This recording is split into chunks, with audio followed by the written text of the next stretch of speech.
Здравствуйте, в эфире программа «Семейный портрет». И сегодня мы в гостях у большой и дружной семьи. Заслуженной артистки Республики Тыва, народной артистки Байтайгинского района, солистки театра музыки и танца Саяны Екатерины Николаевны Карадонгак. Здравствуйте. Здравствуйте. Ну, мы с Екатериной знакомы уже давно, поэтому я, наверное, не буду по отчеству к тебе обращаться, буду просто Катя.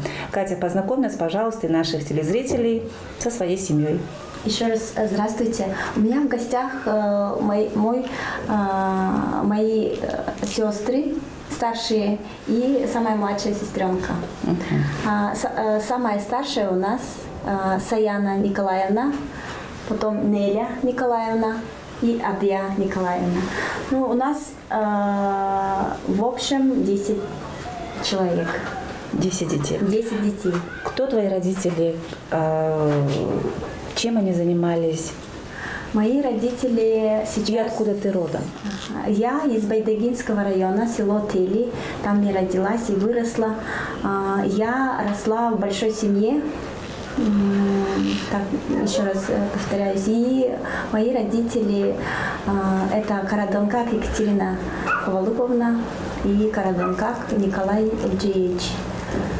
Они труженики тоже, своей села.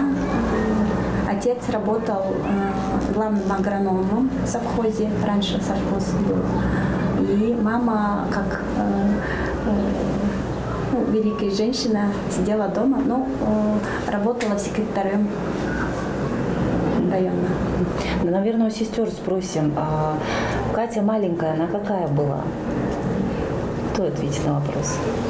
Ну, она, как сказать, необычная, симпатичная, подвижная. В семье у нас мама, папа своих детей, вот Катю, да, мама тоже Катя, Екатерина Ховалыповна, вот Екатерина Николаевна. И вот самый младший брат тоже Николай Николаевич. У нас вот такие вот имена тоже есть. Но, как сказать, она стремительная, она что хочет, все добивается. Я вот так вижу. А какие вообще первые предпосылки были к тому, что Катя свяжет свою судьбу с творчеством, может быть, выступала где-то дома, пела, танцевала? Да, она танцевала в школах, конкурсах, помню фотографии, даже в моем альбоме тоже есть. А в основном она и индийские танцы тоже увлекалась, как сказать. Ее мечта была, чтобы посетить Индию. Да, вот такое тоже было. А вообще в семье она какой человек? Ну, все привыкли видеть Катю на сцене, да, в костюме. А вообще в семье, дома какой она человек? Как сказать, она... Как она сказать-то, она вот такой вот человек, открытый, вот всеми так... Помогает, да, трудолюбивая. Да. Катя, расскажи, пожалуйста, какое у тебя образование, где ты училась, что заканчивала? Я заканчивала 9 класс, потом поехала, даже не рассказала родителям, втихаря в Кызылский колледж искусств. Тогда не колледж, а Кызылский школа искусств была. И после 9 класса туда поступила. И после окончания я сразу пошла на работу. Тогда Тувинский государственный ансамбль песни и танца Саяны было в 2004 году. Потом до сегодняшнего дня беспрерывно работаю там. А потом параллельно я заочно закончила Тувинский Улан-Удэнская академия культуры и искусств. А почему все так втихушку от родителей делалось? Они были против? Да, потому что у нас в семье, так как я говорила, 10 человек, у нас разница в возрасте 2 года всего лишь. Допустим, один заканчивал 11 класс, а младший заканчивал 9. Так как все внимание на 11 класса, да, а 9, пусть дальше учится. Я не хотела дальше идти, 11 класс не заканчивала и сразу втихаря поехала в Кызыл родители не разрешали, так как это 90-е годы, денег не хватало. И я сама вот, если даже по секрету, я доила соседних коров и продавала в рынке, чтобы заработать на дорогу. Ну, кто-то из семьи, сестер, может быть? Они в Кызыле, они там тоже учились, и не было возможности помочь мне. Они сами были студентами. Вот. А почему выбор пал именно вот на школу искусств? Где-то об этой школе Это тоже очень интересно. В 3 классе у меня все одноклассники ходили в музыкальную школу. А я, как обычно, тоже, там тоже надо платить, и средства. Я тоже не говорила родителям, пошла со всеми в музыкальную школу, и там просто сидела, смотрела на своих сверстников. Они хорошо танцевали, у меня вот изнутри появилось желание. И вот это, наверное, заметила педагог и спрашивает у меня, она Урана Мангуш, педагог тогда, говорит: ты хочешь танцевать, как они? Я говорю: да. Давай завтра приходи, футболку возьми, там колготку возьми, чешек возьми. Хорошо, я пришла. И после 3 месяцев квитанции приходят родителям. Вот тогда мне попалось, что опять же запрет, нельзя, не сможем. Все. Может быть, родители видели тебя в какой-то другой профессии? Может быть, может быть. И вот когда этот большой секрет раскрылся? Раскрылся. И все-таки директор музыкальной школы разрешила половину оплатить, и чтобы она ходила. Не прерывайте, объяснили родителям, не прерывайте желание ребенка. Она очень хочет, у нее глазки горят. Она вот истинный артист, который может быть вырасти на большую цену. Может быть, кто-то в семье еще привязан к творчеству? Есть у вас такие? Если взять, мы все творческие в плане того, что все умеют, как мама, да, рукоделием занимается. Вот, допустим, сестра Неля, она вяжет именно вот платки, которые вот вяжет, шалевые из тоники. Вот, и старшая сестра тоже рукодельница. Она вообще бисером занимается. А вот именно культурную сторону, в культуру я попала. И все. И вот ты заканчиваешь эту школу искусств. Когда был первый опыт именно большой сцены? Когда ты почувствовала вот тех зрителей, которые пришли посмотреть там, может быть, именно на тебя, может быть, вместе с коллективом? Я первый раз почувствовала большую цену, когда увидела нашего ансамбля Саяны. У нас в Байдайге пели, у них концерт был. Я вот так вот, опять же, хотела посмотреть, но там в селе же маленький клуб, и не доставала, вот так вот смотрела издалека, вот оттуда, и вот большое желание, чтобы выступить, как они. Я буду там выступать. Второе, я поступила в училище, меня взяли в государственный ансамбль песни и танца Саяны. Это уже второй шаг.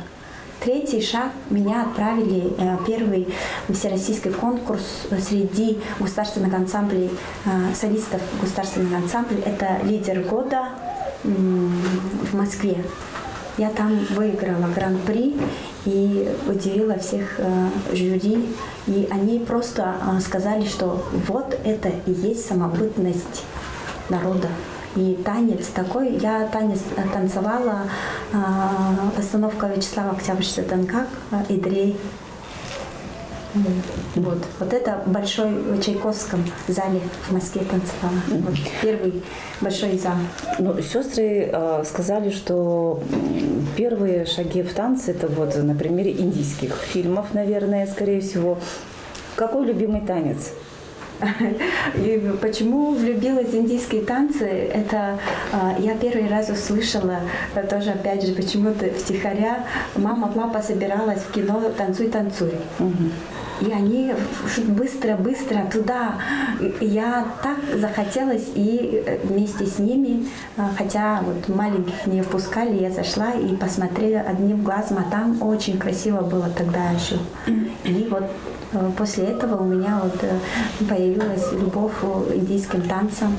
Я самоучка, я смотрю кино и сразу же копирую. И говорят же, самый сложный танец — это индийский, потому что и мимика, и взгляд, и жест, и все говорит, ну, слова. И поэтому у меня тоже так же идет, когда танцую, все чувствую. Ну, соответственно, танцы, они, ну, вот, когда ты маленькая была, да, они, наверное, как-то еще поддерживались какими-то самодельными костюмами. Из чего делали? Самодельные костюмы у меня всегда были шторы. Шторы. Красивые тюль тоже были там с блесками, да. Да. У меня один раз такой интересный случай. Как раз моя сестра приехала на каникулы. Я попросила, раньше, помните, из почты индийских актеров, заказывали. И я попросила сестру, нарисуй мне, пожалуйста. А там у меня одноклассник был. Вот сейчас он самый знаменитый дерматолог у нас в республике, Дойнур Херте. Он одноклассник был. И он попросил, чтобы я нарисовала, а я попросила сестру, чтобы нарисовать. И мы обменивались и вместе танцевали у нас, один раз у меня, один раз у него. Устраивали концерт для родителей. Вот. И он так обрадовался, что прям он все время хранил. Катюша, давай. Значит ли это, что когда, например, родители возвращались домой, окна все, скажем так, раздетые? Один раз было, потом мама мне шила, тоже. Смирилась? Да, смирилась и шила мне костюм. А вот по саянам самый запоминающийся ваш танец какой? Эдре. Поэтому я считаю, это талисман всегда. Этим танцем я выигрывала гран-при и всегда вот с дипломом приезжала на родину. Ну вот если вот, например, песни, да, можно как-то словами выразить, о чем эта песня? Вот в танце чем это выражается? Вот, например, вот в этом Эдре. О чем этот танец? Танец Эдре – это выделывание шкур, это самобытность нашего народа. А там в постановке, как мне репетитор объяснили, ты должна показать рабочую женщину, которая возле юрта, возле там вырабатывает шкур и делает там войлок. Все должна показать в этом танце. Я всегда, вот когда объясняют, я всегда в голове или вот впереди взгляда всегда рисую образ. Я Валя Чабанской. Я там сижу, там, у меня там речка, все рисую. И начинаю, когда на сцену выхожу, у меня вот это все в глазах появляется, и начинаю. Или бывают такие моменты, когда забываешь движение, да, и тогда начинаю у зрителей спрашивать, допустим, вот взглядом, вот. И они подсказывают. Допустим, у меня вот взаимоотношения со зрителями тоже есть. И всегда вот чувство и мимика присутствует в танце. То есть включается не только вот телодвижение, еще фантазия. А был ли какой-то вот конкретный живой пример? Приходилось там изучать жизнь, может быть, чабанов, там, женщин, которые живут в Вале? Нет, не приходилось, потому что я с самого детства родилась и выросла в Вале, так как мои бабушка, дедушка были чабанами. Я всегда вот уезжала с братьями вместе. Я на коне ездила, за барашками смотрела. Я все знаю. И мама тоже, она рукодельница, все делала сама. Я рядом сидела и видела все это. Как делает, как все делается. И Эдре тоже очень знакомая вещь для меня. Поэтому мне очень знакомо. А вот ты сказала, что в Саянах, да, с 2004-го. Да. 20 лет прошло. 20 лет. Уже 20 лет в профессии. Из этих 20 лет сколько ты в роли мамы? Я в роли мамы. Я родила сына. Это мой сын Александр Николаевич. 2002 года родила. Это я еще училась в 3 курсе и брала академический, и в 4 году закончила. И с тех пор сын со мной всегда. А сложно ли совмещать материнство и жизнь на сцене? Да, очень сложно. Тем более он почти вырос в филармонии. И мои коллеги очень помогали, нянчились. Вот говорила же, да, в всероссийском конкурсе я даже отказывалась поехать, потому что я не могла оставить сына. Ему было 3 года, по-моему, даже 3 не было. И материнское чувство, которое оставить его одного у кого-то или там не хотелось, я отказывалась. Потом они сказали: нет, мы поможем, Катюша, поезжай.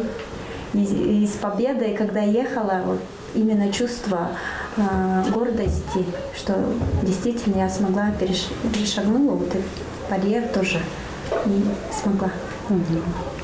Первое выступление, помните? Такое вот серьезное, профессиональное. Я уже... Или в каком танце Катя для вас больше всего запомнилась? В каком образе кого? Ну, в основном я, вот, когда уже сама первая школу закончила, как в семье не ушла, вот, мои сестры, братья, они там с родителями остались, и они же сами же все выпустились, и вот так показали родителям. А я вот 93-го года уже от родителей ушла учиться, замуж вышла и на границе и жила. Там почти что 15 лет отработала, сейчас на пенсии. Ну, бывали же на концерте, да? Где выступала Катя? Были, потому что у меня первый концерт, да, сольный концерт в 2007 году было в филармонии. В филармонии была. Так, Я тоже. кто был? Давайте поподробнее. В филармонии я тоже была. Что запомнилось? Какие эмоции вы испытывали, какие чувства испытывали в это время, когда Катя была на сцене? Чувство гордости. А хотелось ли вот всем окружающим кричать, говорить, что вот это моя сестра? Да, хотелось. Я даже от радости плакала, когда его зовут Катерина Николаевна, заслуженный артист. Я сразу заплакала от радости. Про педагогов. Педагоги у меня были Евгения Мичиновна Салчак. Это заслуженная артистка Российской Федерации и очень многоуважаемая женщина нашей республики. Царство небесное, ее сейчас нет, но она очень большой вклад положила именно на тувинский танец. Она преподавала у нас классику, классический танец и тувинский танец. И вот именно она мне объяснила, как воспитывается именно хореография. Это очень сложная профессия. Это лошадиный труд, всегда говорила она. И не все могут именно служить именно на сцене как хореограф, как артист. И она говорила всегда быть трудолюбивой, болтовней не заниматься, а делом заниматься, всегда говорила. И она объясняла, танец это очень особенный. Если ты зрителям свои эмоции, лексику танца не объяснишь, они просто красоту видят и все, не поймут. Вот я ей очень благодарна. И еще Андрей Андреевич Помушку, он преподавал народный танец. Я как народница очень любила народные танцы, все народности, особенно кавказские, вот, восточные культуры. А чем привлекает характером, там характерный очень. У нас более мягкая, да, характер мягкий, ну, танцы, так как у тувинцев, говорят, в истории не было танца, но мы мягкие, а вот остальные, вот кавказские или там восточные, вот очень характерные и эмоции зашкаливают. Эмоционально. Да. Но у вас сейчас семья рядышком, у вас есть еще вторая семья. Это коллектив, где мы проводим больше всего времени дня, да, например. Да. Расскажите о них. Мой коллектив меня воспитывал. Я очень благодарна, потому что я когда пришла в ансамбль Саяны, там старших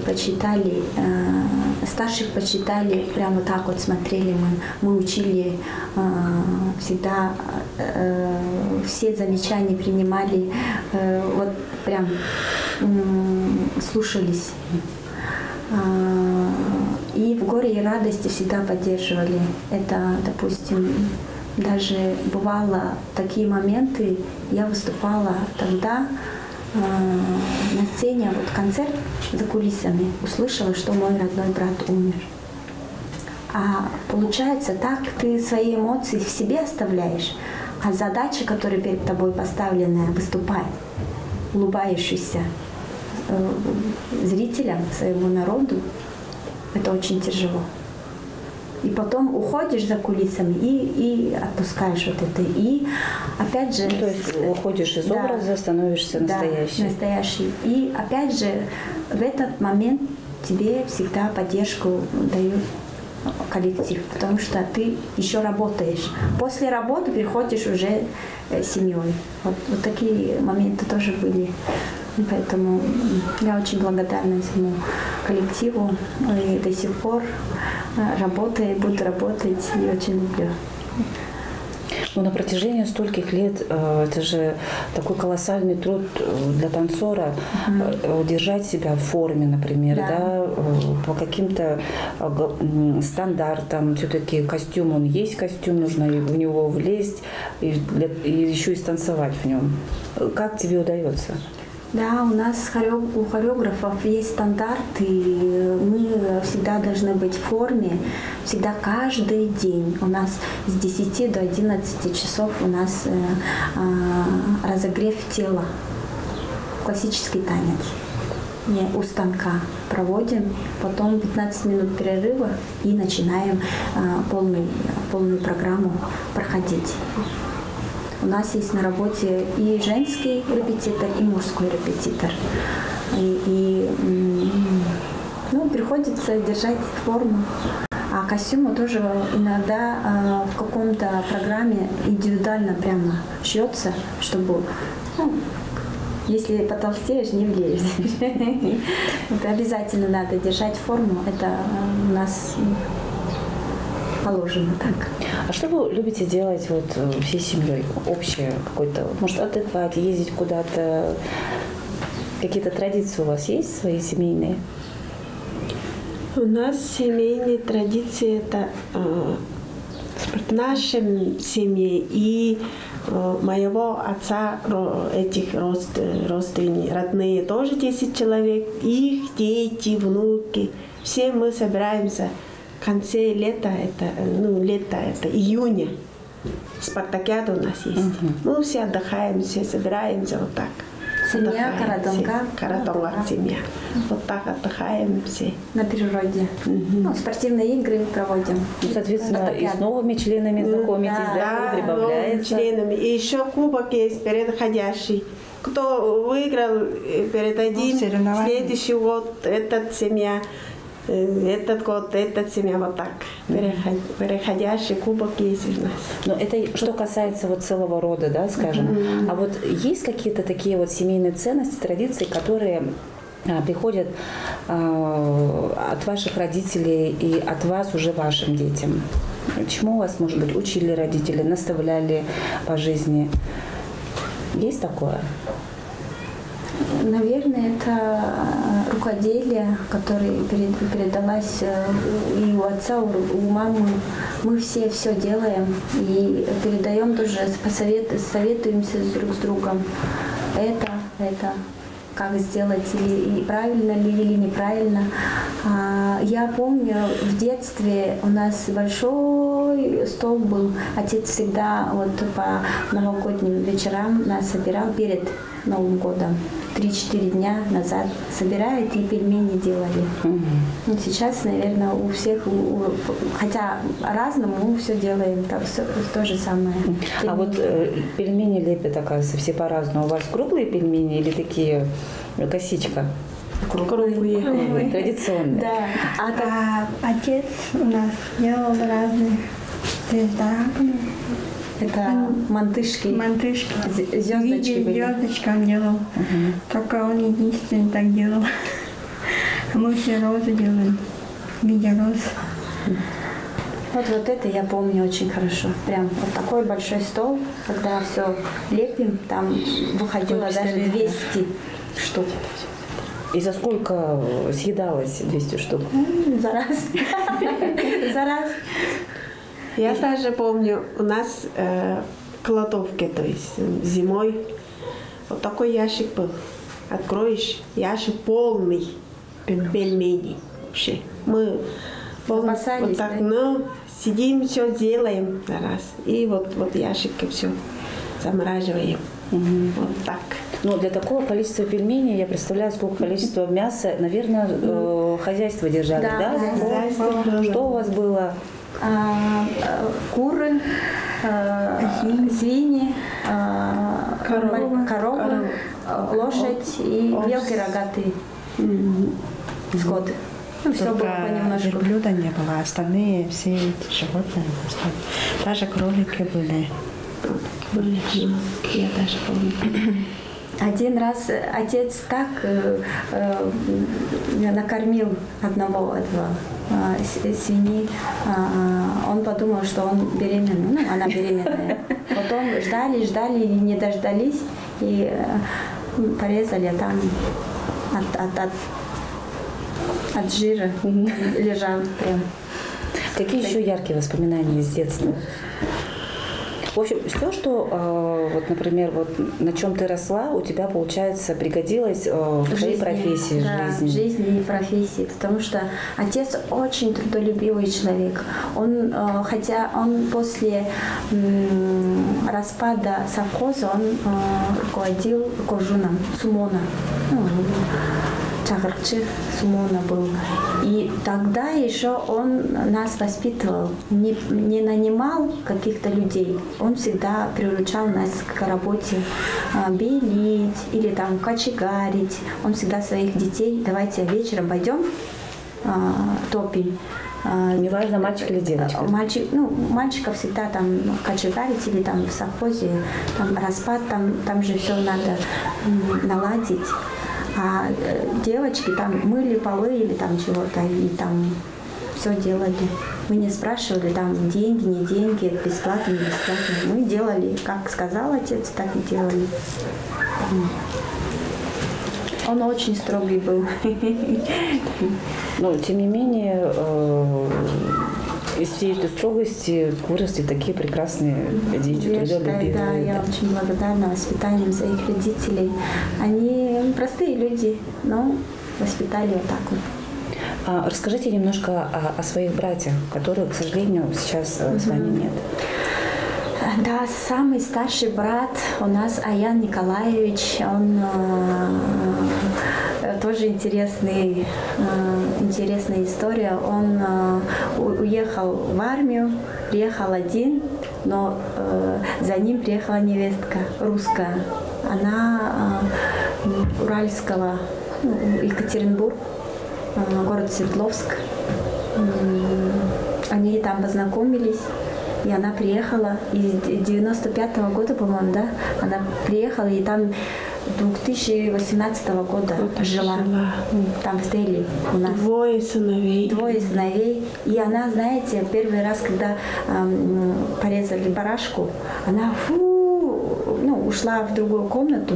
Сейчас она очень любит барана. Внутренность очень любит. Това Далган очень любит. И, отувинилась. Да, отувинилась. И подруги, и тувинский язык тоже очень хорошо знает. Понимаю. Сейчас в 2018 году она уехала, ну, к сожалению, когда родители умерли, уехала на свою родину, и сейчас она там живет. Недавно потеряла, ну, в прошлом году потеряли старшего брата. Он участвовал в СВО, мобилизированным был. И вот, к сожалению. Второй брат у нас тоже, он очень интересный.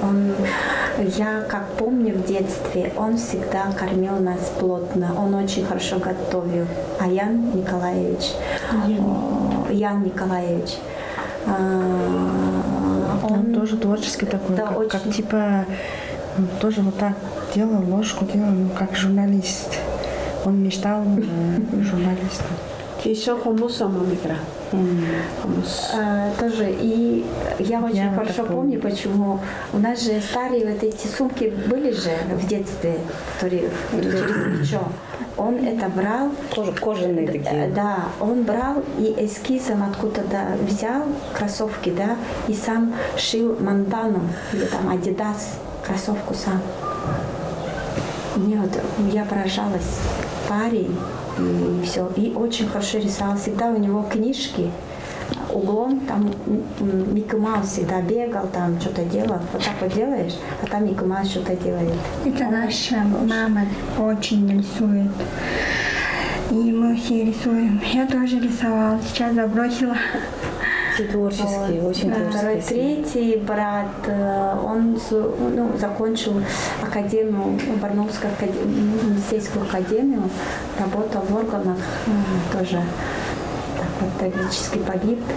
Да, капитан, слушай. Да. И вот самый младший Николай Николаевич сейчас работает в Лунсине у нас. Вот. А вот все имена, которые дали наши родители своим детям, очень интересно. Там они были романтики, что ли. Когда забеременела мама, отец уехал служить. Мама родила. Сказали, по телеграмму сообщили, что девочка. Имя давать. Он такой, ладно, как я за Саянами, пусть будет Саяной. Вот поэтому старшая сестра Саяной называли, как великие наши горы. И потом они вдвоем договорились и поочередно будут давать имена. Второй сын родился. Мама, давай все буквы буду, отец обещал маме, что все буквы я напомню. Будешь родить. Са, С, А, И, А, На. Вот. Саяна есть. Второй Аян. На букву Н. Ян. Н, Неля. А, Амдакай. Вот помнилось 5 букв. Потом уже... Потом шестая я. Тут уже рандомно, наверное, нет? Нет. В честь кого-то? В честь, именно он, 5 он все сделал, да, как обещал мама и отец. Говорит, все, дорогая моя, ты исполнила мое желание, которое как хотел, так и сделала. Я в честь тебя назову эту девочку. Поэтому меня называли в честь мамы Екатерины Николаевны. Вот. Ладно, уже все, романтика закончилась. Марта после меня девочка. Марта, она родилась в марте. Все пошло просто так. Марта, потом мальчик. Мама такая, Екатерина есть. Давай в честь тебя, мой муж. И в честь его назвали Николай Николаевич, брат. Потом уже все, поехал Солангы. Солангы это бабушка дала имя сестренке. И вот это я 10-я. Ее уже ждали мальчика. Было 5 девочек и 4 мальчика. Что ровно было, наверное, 5 мальчиков. Тоже ждали, видите? Тоже интересно. Говорили же еще, что Отец был живым муги. Сразу да, Приехал сразу же. Он прям такой, очень любил своих детей, очень любил.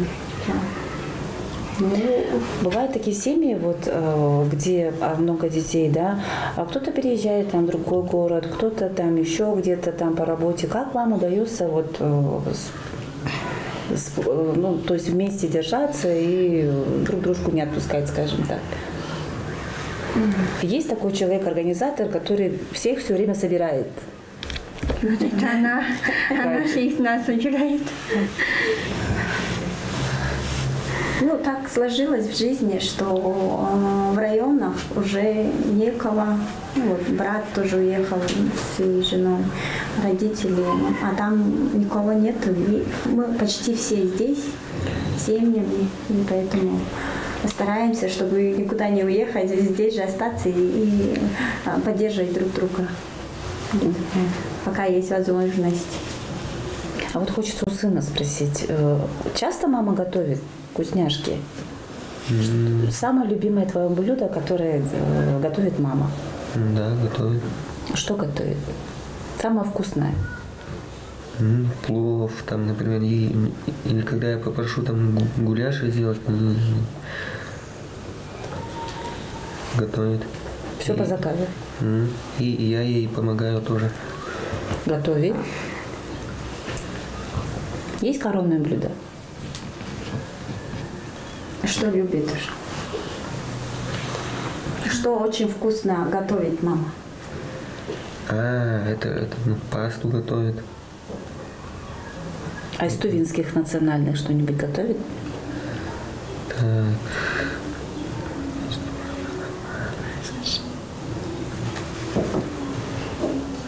Манты нет? Не любишь? Манты готовит. Часто ли приходится готовить с таким плотным графиком? Гастроли, репетиции? Я в основном, так как мой сын учился в специализированном школе, ну, уже после, когда пошел в школу, все время я дома одна, мне особо готовить не было, не хотелось. И когда сын уже закончил школу, я всегда готовлю заранее, чтобы он дома не оставался голодным. Иногда я учу его хотя бы элементарные блюда делать, допустим, яичницу или там кашу, да, плов недавно мы учили делать. Я объясняю, он делает. Вот так вот у нас семейные. А в основном он хочет кушать, а я понемножку. Понимаю, что теперь, наверное, фигуру беречь, отрываешься на сыне. Скажите, пожалуйста, вот в вашем понимании семья, она какая должна быть? Сейчас, вот, например, президент объявил этот год годом семьи, да? Наш глава республики объявил этот год годом здоровья. Какой должна быть, по-вашему, семья? Что, например, здорового там должно быть в этой семье? Какой-то, может быть, общий интерес в спорте? Я считаю, самое главное, когда надо с детства воспитывать к труду, хотя бы элементарно научились делать, как делать. Во-вторых, уважать старших, почитать традиции и обычаи и не забывать свой родной язык. И любить свою культуру. Это самое главное, я думаю, потому что я не один год бываю в других регионах, даже в Европе побывала. Раньше у нас постоянно в Европе были. Там всегда те регионы, которые знают свой язык, всегда вот, они такие гордые ходят.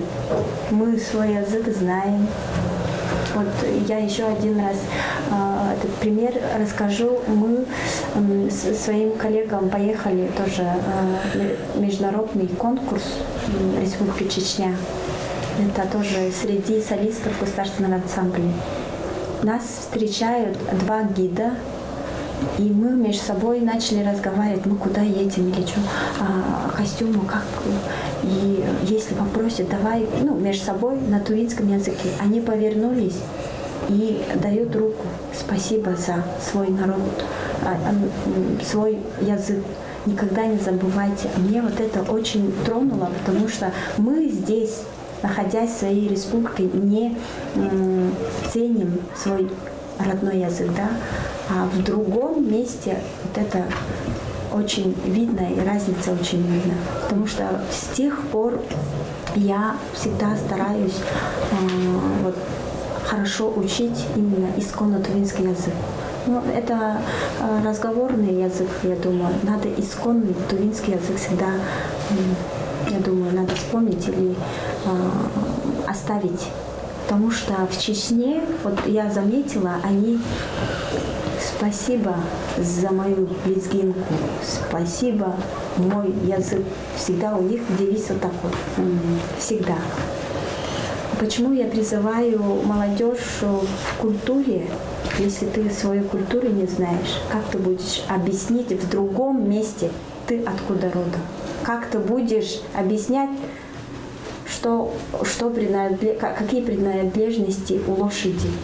Что ты будешь объяснять, что ты одела, откуда ткань, допустим, войлок, да? Либо что значит узор, да? Узор, где ты живешь, объясняешь, в Ютыне, Юрте раньше жили. Как ты будешь объяснять, если ты сама не видела и не знаешь? Вот вроде бы элементарно, да, все.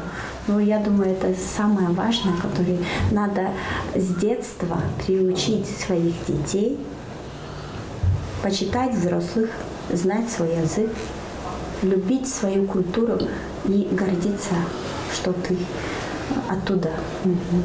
Оттуда это значит Республика Тыва. Ну вот здесь вот у нас есть полка, видно, что очень много грамот, да, у тебя. Насколько вот ответственно представлять целую республику, да, то есть когда куда-то вы выезжаете, получается, вы уже представляете республику, регион, уже как бы лицо. Насколько это вот ответственно, важно, и что вы в этот момент вообще чувствуете? Как принимают? Это очень важно, так как когда мы готовимся к этому мероприятию изначально, и вот отсюда же скажет, инструктаж идет, как мы должны вести себя, как показывать. Но когда приезжаешь в другую страну, ты должна, наоборот, научиться от них и показывать достойно себя. Я вот так вот всегда себя воспринимаю, так как в первую очередь ты показываешь свой народ, да, свою нацию, свою культуру и в последнюю очередь свое воспитание, и на сцене показываешь свой профессионализм. В первую очередь они увидят, как ты воспитана, как ты одета, как ты знаешь свою культуру, как ты любишь свою родину. От этого начинается потом связка. Вот.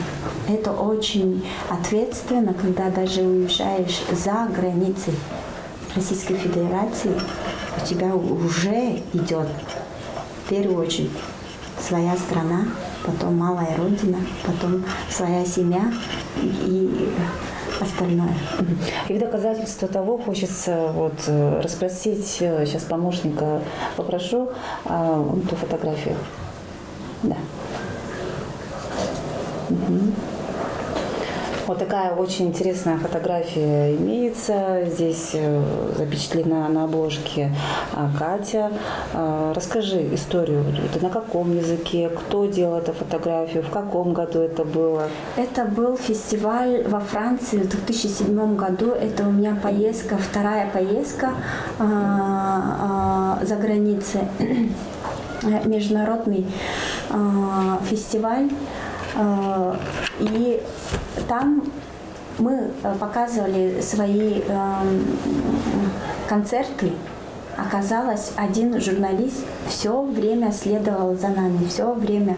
И в конце фестиваля он вышел, когда награждает всех стран, вышел и показывает, рассказал, что символом этого фестиваля и обложкой пусть будет Республика Тыва, и поставили мою фотографию, так как они посчитали, что самый талантливый народ – это Республика Тыва, так как у них изюминка не только в одном состоит, а там все видно, и шаман, и быт, и костюм, и вот игривый характер тувинского народа.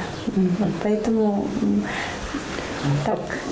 После публикации вообще была возможность потом как-то связаться с этим журналистом? Наше руководство связались и на сцене выручали вот это единственным экземпляре именно вот это. И весь фестиваль, вот этот журнал везде все покупали, давали. А единственный экземпляр только мне дали на сцене.